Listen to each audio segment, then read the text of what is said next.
Typecasting shouldn't be as common as it is in the industry, but promoters and performers often take the path of least resistance in the interests of making the quickest buck. Small? Underdog. Big? Monster. Woman? Crazy! Why ask a musclehead to talk, a wrestler to sports entertain, or, once upon a time, a woman to actually work? However, that is not always the case. I'm Adam Wilborn from WhatCulture, and these are 10 wrestlers who broke typecasting in the most epic way. Number 10, Raven. Starting life as Scotty the Body, Scotty Flamingo, and Johnny Polo, Stevie Big Abs and Gary Platypus must have been taken, Scott Levy seemed destined to play braggarts and bolshy body guys for the rest of his career. Until Paul Heyman, What Did We Do to Deserve You, You Wonderful Man, unlocked something entirely different in the WWE Wanterway. Jim Cornette allegedly passed on the persona for Smoky Mountain Wrestling. Fool! But Heyman fell in love with the gimmick and tweaked it further to position Raven as a cult leader and childhood scourge of existing babyface Tommy Dreamer. Their angle in particular brought him in red hot, and multiple reigns as ECW World Champion were underpinned by Dreamer's inability to beat Raven in multiple brawls over 2 absorbing years. Number 9, Hulk Hogan. Hulk Hogan's size and natural charisma made him an obvious choice for Vince McMahon when he surveyed the industry looking for somebody to lead his kind of national expansion, and for once, I don't mean his penis. But Hogan himself ran most of the hard yards, refining the character in the American Wrestling Association, after McMahon's father Vince Sr.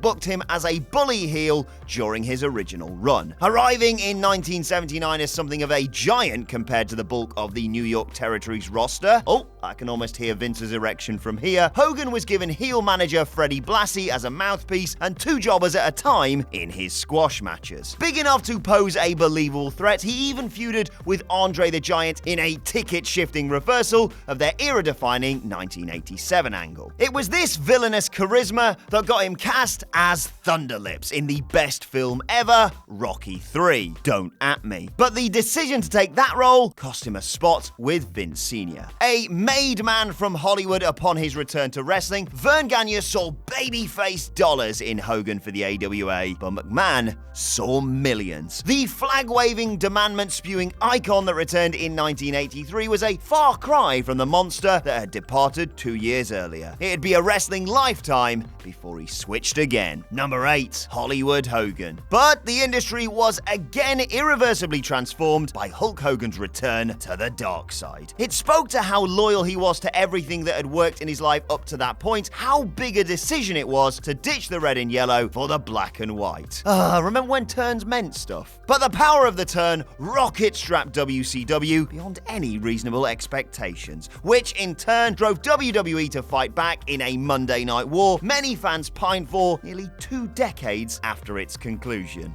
Comment section, don't forget there's no E on the end of Wilborn, eh? Number 7, Braun Strowman. Braun Strowman's Wyatt family debut was completely in keeping with the company's historic treatment of men his size and stature. Strowman was mean, but green as Bray's latest big mate, and looked to be the next foil for an Undertaker or Brock Lesnar, strictly to kill time in between them wrestling bigger stars he could be barriers to. Oh, and it looked like he'd pissed himself. All until a gamble on his raw materials made him the flagship show's biggest breakout star. One of that year's brand extension's biggest beneficiaries, Braun went on squash duties like many others before him, but brought incredible physical charisma to the same old stories of straight-up jobber murder. His short, sharp shocks on the microphone got his own name over as a catchphrase and entrance theme sting. Yes, we all did a Braun in our heads there. And longer promos highlighted the wit and timing of the man behind the monster among men. Number 6, Kofi Kingston. Kofi Kingston's recent WrestleMania push, about damn time, Vince, hasn't been without merit. It's merit, in fact, that underpinned everything about the push. Fans and New Day friends Xavier Woods and Big E alike have espoused hard truths about his graft and survival instincts in the organization since his 2008 debut when he was Jamaican all of us crazy. It's the pro wrestler getting the spot, not the entertainer, clown, or super jack dude who can't really move but look at all the veins that are popping out of him that may have once upon a time. Kofi Kingston is, at long last, all business, and his business is pro wrestling. This push has emerged not just from his ability to get over as a grinning babyface single star or pancake chucking New Day boy popper, but his dynamism and dedication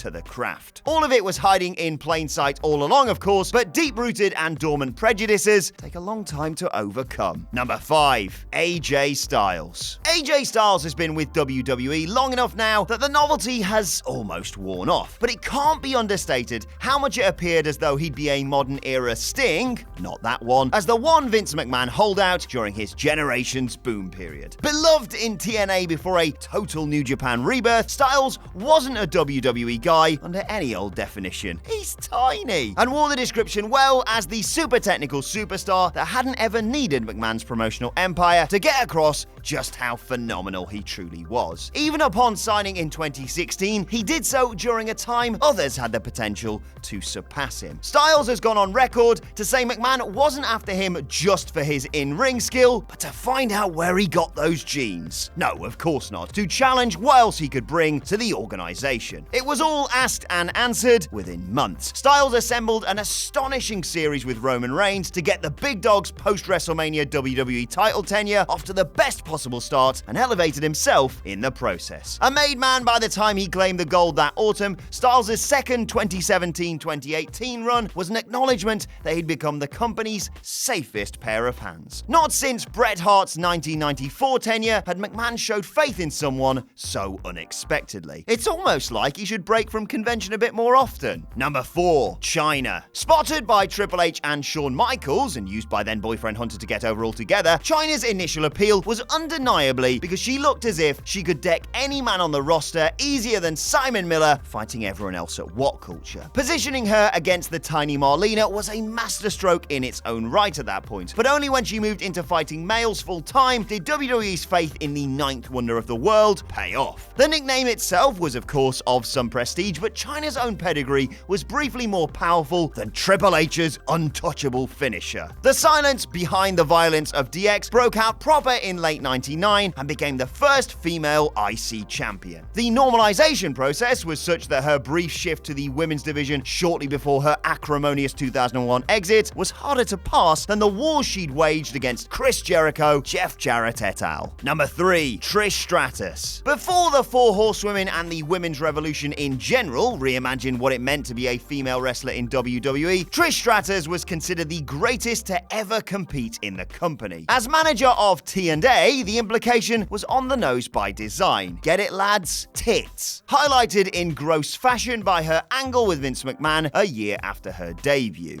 Ugh. Hired for her looks first, like every other athletic 10 the jaded old men were told to chase at the time, Trish instead worked relentlessly to reach the level of Molly Holly, Jazz, and other contemporaries that had finer grasps of the fundamentals. She gradually became considered a wrestler first and eye candy second. Creative death for most women of the era, before Stratus showed the idiots in Stamford that they got themselves a girl that could do both. Number 2. The Miz. During his first stint as United States champion in 2010, when I inexplicably had hair like this, The Miz cut a memorable promo that involved him talking his way from the locker room to the ring. It painted the picture of the man he'd become in spite of the start he'd faced as a WWE superstar. A figure of loathing and hatred among some of the worst business-protecting bastards of the day, Miz was prohibited from even changing with the other wrestlers after breaking various unwritten rules and daring to be a slightly irritating fan that had broken via reality TV rather than a bruising past on the indie scene. Hard work got him through the dark days and to the promised land as WWE's champion at the tail end of the year. Though that run was destroyed by the highly corrosive John Cena at the time, he's since carved out a different legacy as the company's best all-round sports entertainer. Number 1. Charlotte Flair. Charlotte Flair signed with WWE in 2012 after careers as a professional volleyball player and personal trainer, just like me, took a back step in order for her to follow in her father's footsteps. For somebody carrying such a huge weight of familial expectation without having wrestling as a first love, the Queen has, in less than 7 years, become one of the era's best all-rounders and one of the best second-generation stars in company history. Or as I call it, a reverse Tamina. No more will those from outside wrestling entering from another field be bullied or bantered off for not having it, quote, in their blood. Every female wrestler over the past few years has been forced to smash at least one stereotype.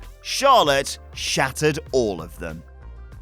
And that's our list. Did we miss any out? Let us know in the comment section below. And don't forget to like, share, and subscribe. And check out our wrestling podcast by searching for WhatCulture Wrestling on either iTunes or Spotify. Thanks for watching. I've been Adam from WhatCulture, and I'll see you soon.